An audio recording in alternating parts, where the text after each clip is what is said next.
Great. Well, let's move on to the next part. I have to say I've been in many research meetings that have overrun, so this is all normal practice to kind of be delayed by a few minutes onto this one. Thank you for staying and coming to this next session here. I'd like to invite the people that are panelists onto the stage. Martin, you're coming back on, which is quite good because I think we were kind of getting on to brand and brand strategy in that last session, so it's good that Martin's continuing with us.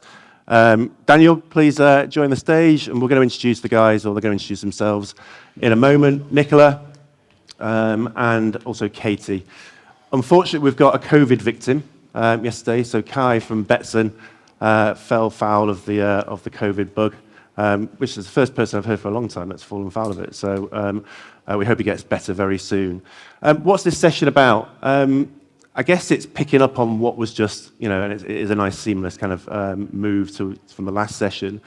A sentiment that is often heard in this industry is brand building is a cost with little immediate return. It's a sentiment that I've heard many times. My background is in the agency world as well. I've been in this sector for 4 or 5 years, and it surprised me that that's a sentiment that's widely shared. And it's very hard to reverse it, especially in the European marketplaces. Why is this? Is it marketeers' fault? Is it the marketeers' fault who haven't kind of educated, who haven't kind of brought the business along with them, haven't taught the benefit, the values of brand building, to build a business over the long term? Or is it, as we touched on in that last session, mainly because of the very short-term nature of this industry? The FTDs, the actives, the daily kind of reports. Nicola kind of WhatsApped me in that session there. It's brilliant in this industry. We're kind of talking about customer and insight, and we got onto affiliates, which is a remarkable kind of feat to kind of get onto that kind of section. But it's what we're naturally we move towards in this industry. So how do we move it forward? Is there a way to kind of move this forward? We know the 60-40 rule in brand building, where you're supposed to spend 60% of your budgets in brand and 40% on reaping the demand of that brand building in performance. We've got a panelist here. We've got an excellent set of panel people from different kind of areas of the sector to kind of talk to us about this. Before I start, I'd like to just ask a few questions of the audience, actually, just to kind of get a feeling of kind of brand building in your organization, be it a B2C or a B2B. Hands up those whose businesses invest in brand building. Okay, 20%. Hands up those who believe that they don't invest enough in brand building. More. And the final question is, hands up if there's those who feel that their business doesn't understand the value of brand building for the long term. Okay, it's quite a lot. So we're going to get onto this now. And I think, again, I think it was Ulrich, you said it, or one of the panelists said it in the last meeting, this is a maturing sector now. We've been in this, this is a 20-year sector, and it's evolving, it's maturing. There's a sea of sameness. How do we kind of create differentiation, and how do we distinguish ourselves, and how do we create a real reason to kind of believe and a real reason to kind of come to our business as opposed to something that looks very similar? And that's where, I fully believe brand building plays a major role. So without further ado, I'm going to ask the panelists to introduce themselves in terms of what they do, where they come from. Martin, please go again, but you can keep it light. Yeah. But also kind of introduce yourself with just some experience of brand building, successful brand building that you've experienced in your career, be it in iGaming, sports betting, or other sectors. We'd love to kind of hear that. So, Martin. Yeah, apologies to anyone who was in the last session. I'll do a quick intro. So yeah, I'm Martin. I work for a research and strategy consultancy in the entertainment space, and I lead our iGaming work. So I've worked with brands for 15 years in doing exactly this, in helping them identify what their brand stands for, maybe where they want the brand to move, and to build for the future. And I've had a lot of interesting conversations over those years with the show of hands in terms of hard conversations and getting senior stakeholders to buy in to a vision of what we want to help them achieve. And it is difficult. Excellent, thank you. Daniel, hi. I'm Dan Graetzer, CEO of Carousel Group. We're the operator the operating group behind MaximBet, which is a emerging US regulated sports book. I love being able to have the opportunity to talk about brand. I didn't used to, so it's a new thing for me over the last year or so. 2 years, really, as we've evolved our brand in the US. I was always a tech and product guy. You know, from 20 years ago, I was working tech and product at Sportsbet in Australia when it was this big. You know, I've worked in media brands, led technical teams, and interestingly, you said sea of sameness before, which is the word that just kept coming back over the last 2-3 years as I took Carousel Group from the original plan, which is multi-brand, multi-jurisdictional, to holy shit, Passport was repealed, let's go to the US. And this sea of sameness just kept coming back, and how do we compete, and how do we stand out amongst this sea, and how do we exercise investment dollars smartly and get competitive edge, and should it go to technology or should it go to brand? So I've got a very kind of more recent and very deep study, I suppose, of how to pivot an entire business model around brand and everything that comes along with brand to beat a market, hopefully. No, it's brilliant. I look forward to hearing that. And we've got some. I was on the stage before the main stage about the disruptive companies that are coming in, and we're going to talk a bit later on about the new type of media brands. You know, the Fanatics, the DAZNs, etc., that are coming in. You know, strong brands, strong consumer brands, and what that will mean for us in kind of like the traditional area. You know, in terms of what we have to do to defend our position. Nick. I'm Nicola. I'm Global Brand and Creative Director for PokerStars, which covers off PokerStars Poker, PokerStars Casino, and PokerStars Sports. I'm responsible for the kind of global formulation of our brand strategy across all of our markets, and then the creative development and deployment across all of our markets except the US, which is currently obviously facing some really interesting dynamics in terms of just hyper-competitiveness and localization that's happening over there. In terms of big sort of brand moments that I've been involved in, most recently actually was Martin's #2 in the kind of global rebrand of PokerStars, when we sort of really, for the first time, wanted to position ourselves as being more than a poker brand, and that was a really interesting journey for us in a business that has a lot of proud kind of poker folk within it. And actually worked very closely with Michael on that as well. But actually, interestingly, in my career up until then, I worked completely on the agency side across every different type of agency you could think of. So brand consultancies, integrated agencies, and performance marketing agencies. And interestingly, across all of those, I can come up with examples of, through the specialist skill set of that business, helped grow and build a brand and invest in a brand. And I think that's a very interesting thing that we don't talk about, is the role that performance marketing, acquisition marketing plays within the brand building cycle and the brand building journey.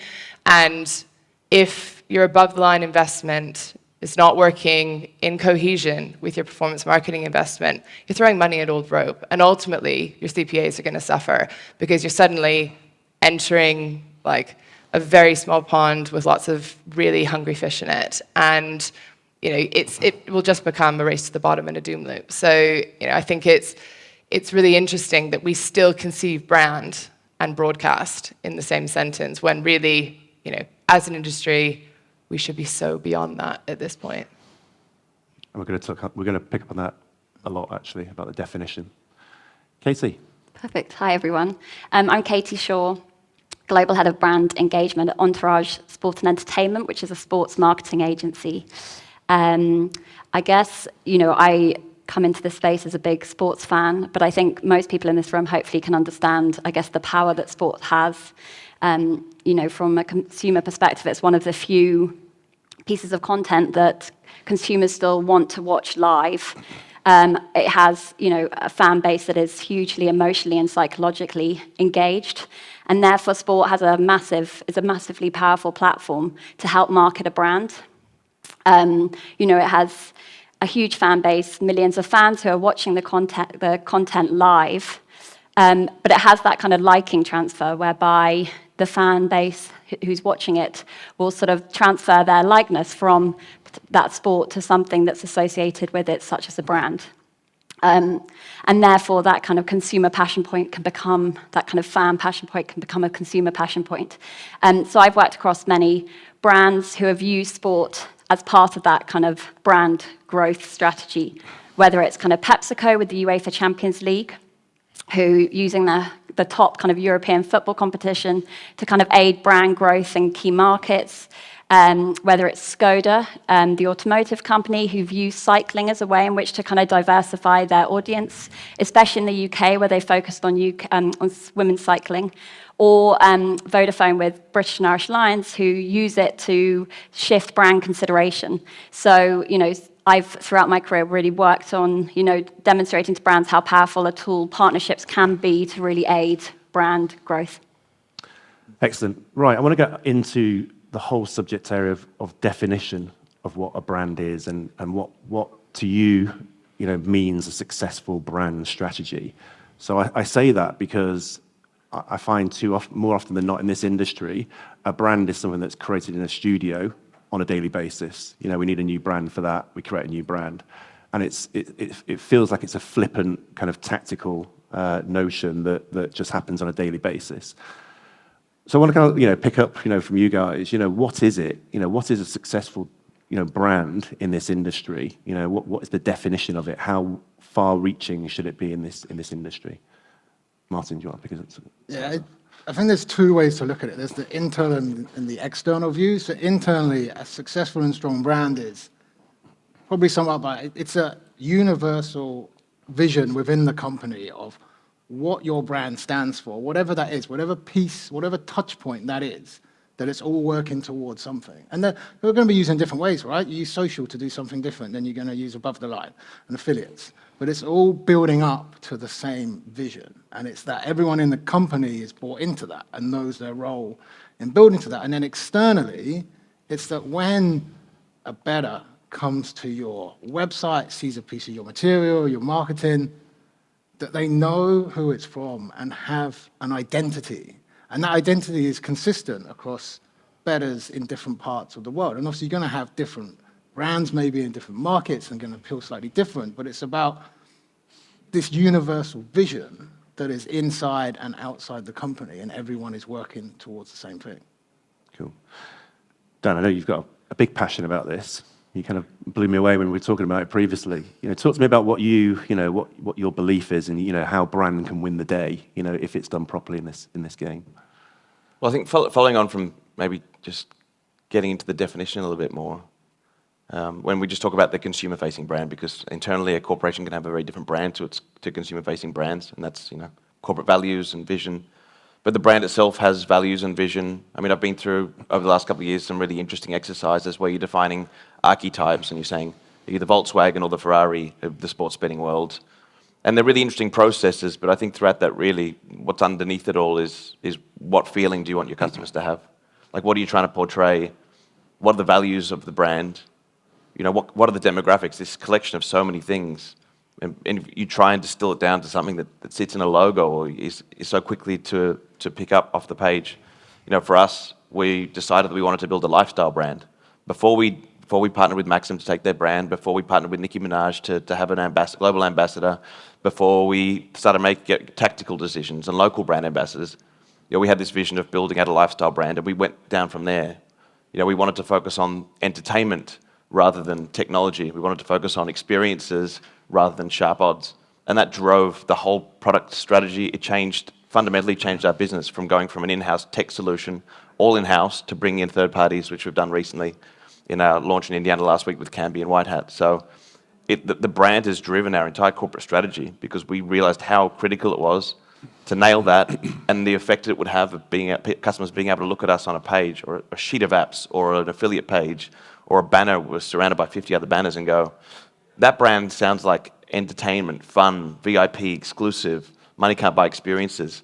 So all these things we had to bundle up into a brand through archetypes, through colors, through video, and it's just, defining a brand is so much, but also you can distill it down to something really small. Yeah. A fascinating process. Now, you're CEO, co-founder, and it's great to hear you have those beliefs, and I'm sure those beliefs are now kind of rooted in the business.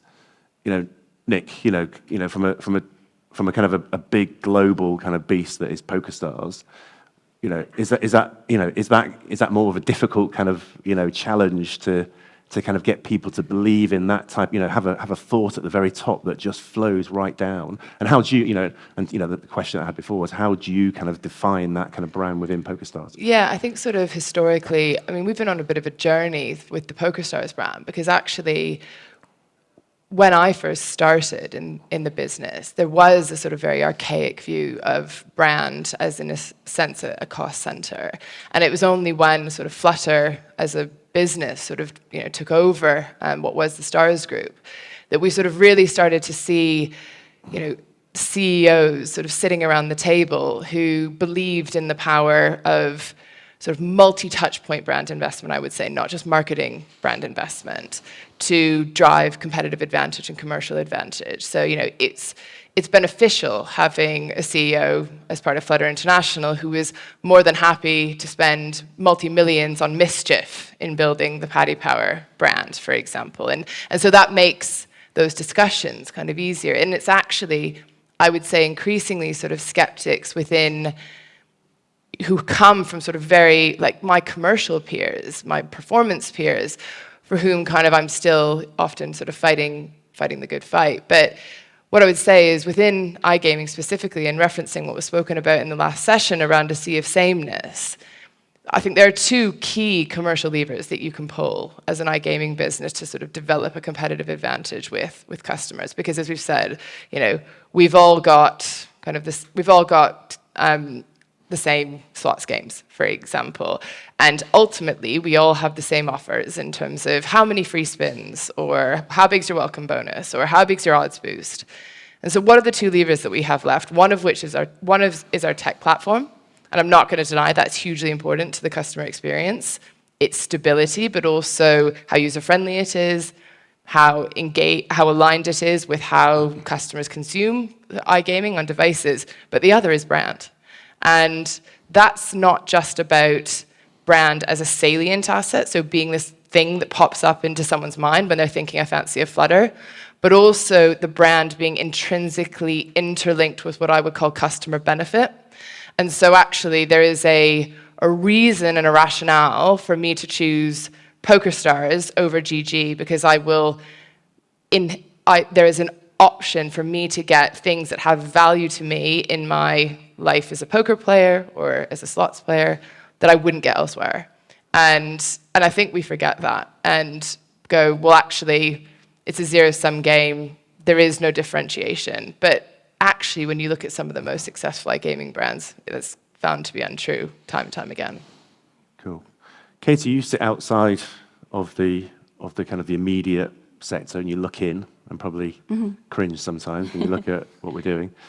What's your kind of perception of of what makes what is a successful brand and how in our sector, how how do you look at it, and how do you look at our sector and go, they're doing it right or they're doing it wrong?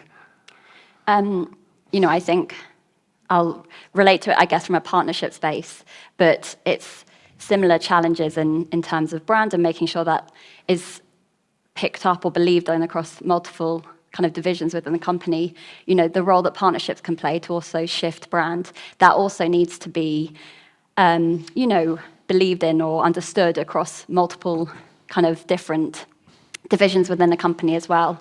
If a partnership, the more it's used by other different, departments, that's where you can see the most value from it.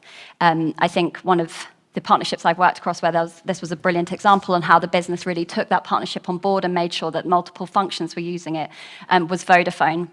When they brought on board British and Irish Lions, they're quite a complex business in terms of all their different divisions, but it was very much from day one introduced as a partnership that should live across the business. So introduced, brought into the partnership to educate and understand the benefits. It was everyone from Vodafone UK to Vodacom South Africa, because that's where the games was being played then, to Vodafone Ireland, but also then internal divisions such as comms, PR, media, app, retail, internal employees.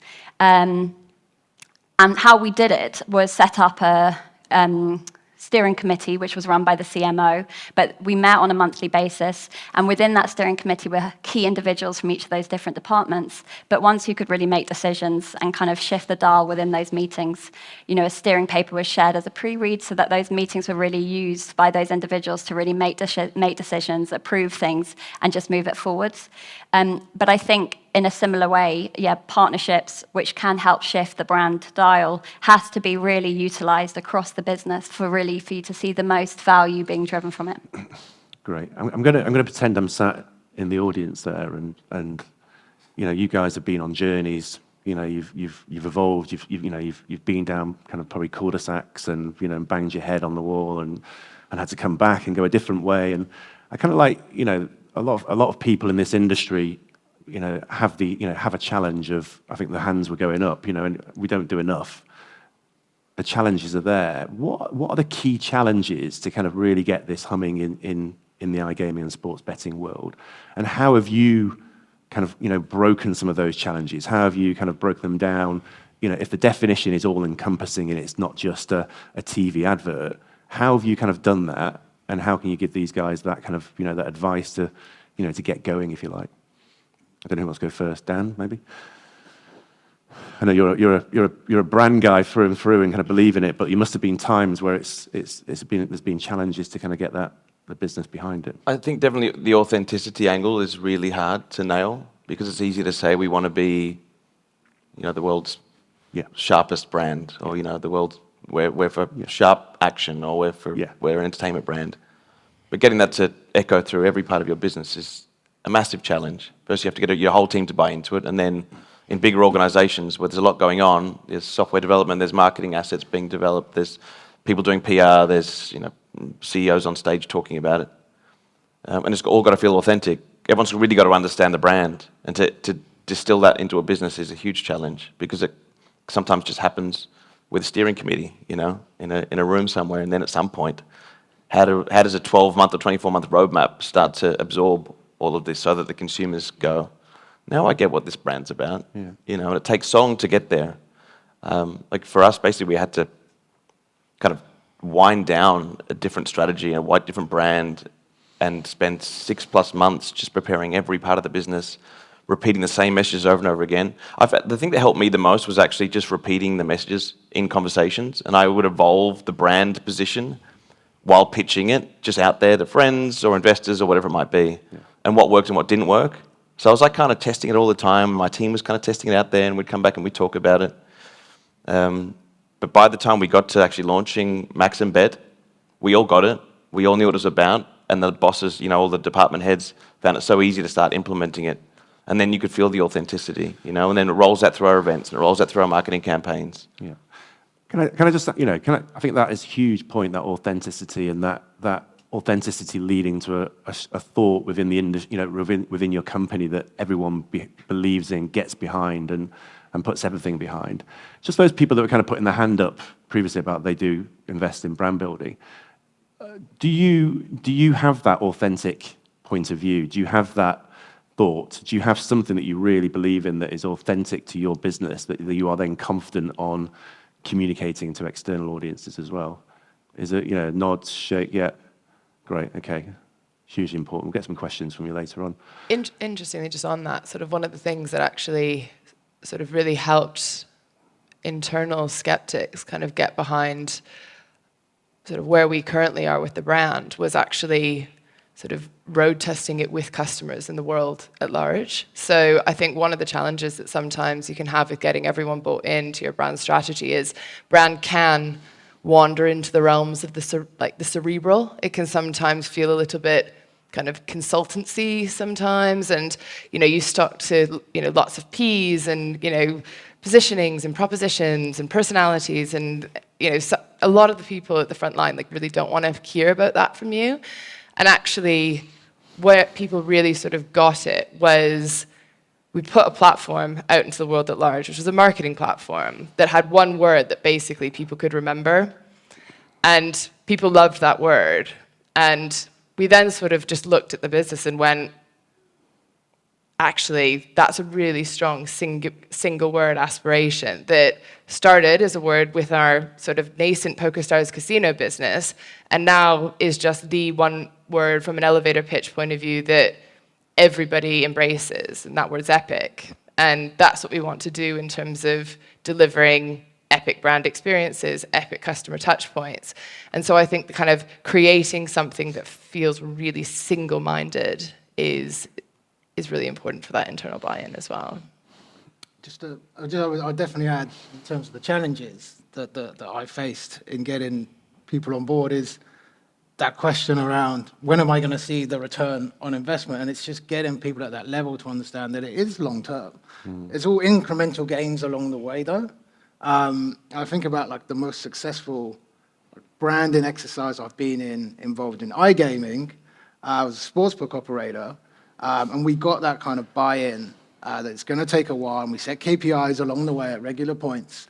But the big thing that we worked with them on, which I think is quite innovative in the iGaming sector, is we decided to concentrate, instead of just going for share and more customers, that we would focus on a better type of better, in that kind of sense. They wanted to not have a bunch of one-time only depositors that just take in a bonus and just don't have any view of a brand. They wanted to build a sense of a community and build a brand and have maybe less customers, but actually make more revenue from each customer and keep them for longer. And that was different, that the business was invested in building a brand that had a strong identity and would make more money in the long run, but they weren't as concentrated on just, we need customers, we need players, which is... Interestingly, I think I know the brand that he's talking about, and I think one of the really interesting things about that brand is that they're one of the only iGaming brands that I've sort of encountered who really are with it in terms of not seeing the brand funnel, the customer funnel, as linear, but seeing it as circular. And actually sort of that notion that it is a virtuous circle that doesn't start with this big sort of mass market of customers, and then you lose them, and then you lose them, and then you lose them, and then you have those guys that you just want to hold on to. But actually, those guys who you just want to hold on to, if they like your product enough, they do advocate about it. And if you've got products that represent that proposition, they will speak to their friends about it. Like, I've been told about some of the free-to-play propositions that brand creates by people who, like, forget that I work in iGaming, because they actually kind of really like it and they're really engaged with the brand. And I think that's something that, again, people going from that linear customer journey to that circular one, I think is still something that the iGaming industry needs to catch up with. If I could just add a comment in there, you've touched on what I think is my biggest challenge, which is taking the brand message all the way down through every part of your product. And particularly now that we've gone with a strategy, bring in more third-party resources so that we can focus more about investment capital on marketing and on brand. You obviously have less for certain things like product development, but your product, that's why I've brought in best third-party products. But how do you make something that's everyone's just so used to, that's the same product for 10, 20 years, give or take micro betting or whatever the thing is, gets added on each month, streaming. But how do you get your brand journey to carry through a bet slip? I get all the marketing assets. I get the conversations and the CRM and the phone calls and the events and the loyalty platform. But at the end of the day, the core product is, that's my challenge. It's like, I want the brand to sing through everything we do. We're trying to work it out by bringing in custom markets and, we do custom trivia games in our free-to-play or whatever, but it's still, it's not nailing it yet, I think the best brands in the world, you get in a Porsche, everything feels like a Porsche. Yeah. Every detail. How do you replicate that on a sports book? So on that then, I mean, Mike, how long, what's our time? Just I'm conscious of... 11 minutes. It's there. Oh, it's counting backwards, so we've got loads of time. There you go. Just notice there's a big clock in front of me. Just on that, do we, we've got, I'm sure all four of you have worked outside of this sector before, and work outside of this sector. Do we look outside of this sector enough? I think, again, as in the last one, it's massively insular, this sector. It's full of people, I think Sam mentioned it as a question, it's people who think they know, and it's worked for 10 years and it's going to continue working for 10 years. Do we look to the outside? Do we look at Porsche? Do we look at, many industries do that. They look at other, and they bring it into kind of their sector. Martin, is that something that we should be doing more of? That are you advising your clients? Katie, are there things that we can learn from bring in that solve those those points in that particular customer journey that Dan's been talking about? That go, this is brilliant. This is better than anything I've seen in this sector before. Do we do enough of that? It's probably an open question. The short answer is no. It's an open question. I mean, the short answer is definitely no. Like I talked about it on the previous panel that we are into, and I think of my other clients in the entertainment space, they are more open to learning from other examples. But I guess that's kind of the role that I play in helping providers and operators, look outside and bring in what is the best use case scenario for building a brand that we can learn from, whether that's video gaming, whether that's streaming, movies, or whatever. But I think I wouldn't say there's a reluctance to learn from the outside, but the iGaming industry doesn't really have a direct parallel. So I think there is sometimes a reluctance from the people that I speak to learn because there isn't a direct kind of comparison, and they don't always see how it can be applied when you talk about something that was successful in video gaming, even though it's quite close. Yeah, it's an interesting one because often, and it goes to what happened, one of the questions on the last panel around kind of the parallels that you can draw with other creative industries or other entertainment sort of sectors. And I think increasingly we sort of do that as we look to the world of entertainment, we look to the world of video gaming to understand sort of how we can enrich our brand experience, whether that be through gamification, whether that be through sort of tone of voice, whether that be through how we use new platforms, for example, kind of live streaming, etc. But I think interestingly, that does brand folk sometimes a disservice because actually there's other sort of industries you can look at that are naturally commoditized by their nature, but have actually done a far better job than iGaming have at differentiating themselves. Telecoms is the one that I would sort of most easily reference, where in a nutshell, they are even more commoditized than betting and gaming is, and yet people make active choices between whether they're going to go to Vodafone or whether they're going to go to O2 or whether they're going to go to Movistar. I'm trying to keep this as European as I can, rather than using UK brands. And yes, they get locked into contracts, and yes, they price hunt. But if you actually look at loyalty within the telecom space, it's huge.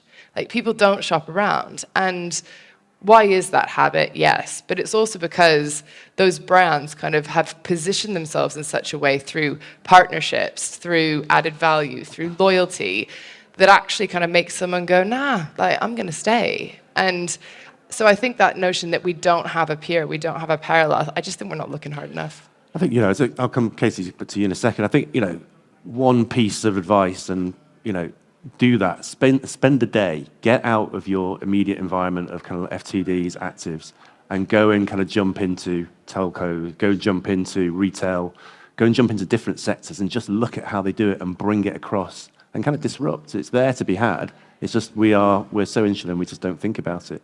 Katie, on partnerships, so I'm guessing kind of partnership success in our industry is rarer than kind of failure. And we spend a lot of money. Everyone spends a lot of money on kind of partnerships and sponsorships. How can we do it better? How can we make partnerships drive our brand differentiation, our brand strategy, and make us kind of more successful as a business? Well, I think also building on from the previous conversation about looking out, I would actually say from my experience working within partnerships, this is where iGaming companies do a really good job. It has to start internally from the brand, understanding what as a brand you stand for. But it is such a saturated space for iGaming brands within sports sponsorship. Even in the UK where there's threat of a ban, that still gaming companies are the second most prevalent industry across football, rugby, cricket. In the Premier League, 8 of the 20 teams have a gaming company on their shirt. So gaming companies have to work harder to stand out. And actually, I know you mentioned earlier, do I cringe when I saw those looking? And I don't. There are some companies who are doing it really well. But yeah, it requires... You can't just go into it full force. It requires, obviously, some careful planning as to how you can stand out, and relate to the fans. It needs to start with finding a partnership that is a strategic fit. I know this sounds like it's quite old school, but it still happens that it can't be a kind of CEO's whim or a passion point. You need to start with the brand, understand what your brand stands for, what are you trying to achieve, who your audience is, and then find the right partner that will help you with that. I think understanding what you're trying to achieve is key. Is it awareness engagement? Is it consumer retention? Is it sales? But making sure internally that that is aligned and everyone's bought into that before you kind of launch straight in. Dan, talk to us about Nicki Minaj and the process you went through and why you chose Nicki Minaj as kind of, what benefit would it bring to your business? I was just speed dialing and I missed Kevin Hart, just accidentally clicked on He was taking Nikki, and she said yes. We'd been in the market for a while looking at so many brand ambassadors. I actually had many conversations with Kevin Hart, actually, but I think he went somewhere else. He didn't go to us. Didn't he? Okay. She embodied all of these interesting characteristics that we wanted to portray ourselves in a brand. She isn't our brand, right? She's not Max and Bet, but she embodies so much of what we want to portray in the world, and for us that was really important. It allows us. We've got Nicki Minaj on one side. She's like our global ambassador. She's also a shareholder. She's a strategic advisor. She's now the creative director of Maxim. It's all these parts that just add to the strength of what she brings to the table.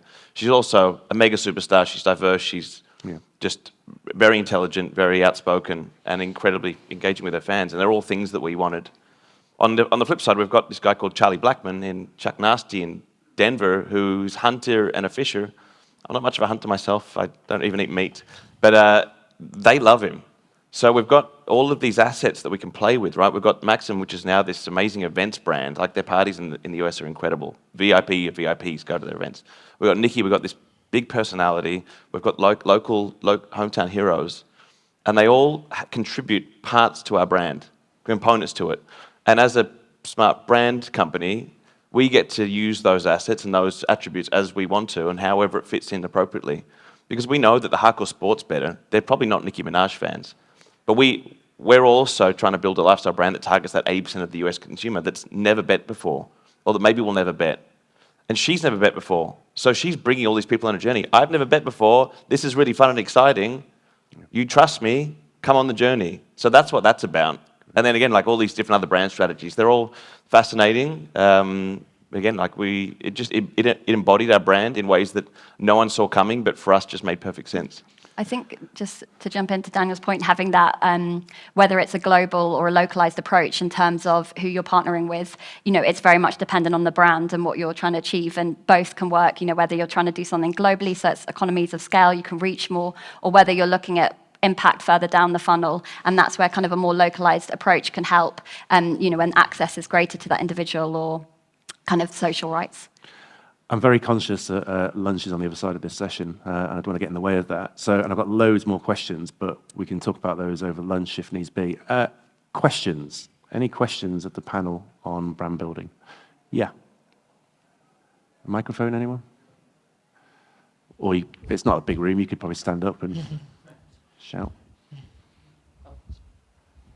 Hi, my name is Chris Strife. I actually used to work at Flutter on the German market with you, Nick, and you, Michael. Hi, nice to see you. Until just 2 months ago, and I moved to LiveScore as marketing director now. And I actually have a question for you. Let's look a bit at smaller companies, because we're talking here about huge partnerships, huge brand investment. At what point does brand investment not make sense? A smaller company is looking at affiliate marketing, growing a bit more, you have a bit of a budget. Would you rather do short bursts on specific messaging, or would you do longer term but lower frequency brand messaging? I think it's really about what you're considering brand building within that, and sort of moving beyond that sort of stranglehold of brand building activity being sort of brand media activity. I think there's in having kind of conversations to affiliates, it's sort of what kind of conversations are you having? And almost what's your unique brand approach at LiveScore for, so affiliates want to work with you more than they want to work with a big global player who can kind of come in with, potentially sort of, richer pockets, as it were. And I think that to me is the sort of key thing is it's not about above line spend or not. It's about how we are activating kind of channels and how those channels are being judged. And I think there's having a really good relationship and having real loyalty from certain affiliates, like that to me is brand marketing. And, certain affiliates wanting to work with you, like that is brand marketing. And of course, like affiliates ultimately want to make the dollar, right? But I do think that there is who's on speed dial, that's all brand building. And Nicki Minaj, apparently. Nicki Minaj, yeah. So yeah, I think from the starting point is just like smashing the definition of brand marketing and moving it away from paid media and like moving it into a space that feels comfortable for the size of the business that you are. Listen, I think that was a brilliant answer to a brilliant question. We're done. I'm sorry. We'd love to carry on, but we're being shipped off. The research company overshot. Thank you very much. Really appreciate your time. Thank you, guys.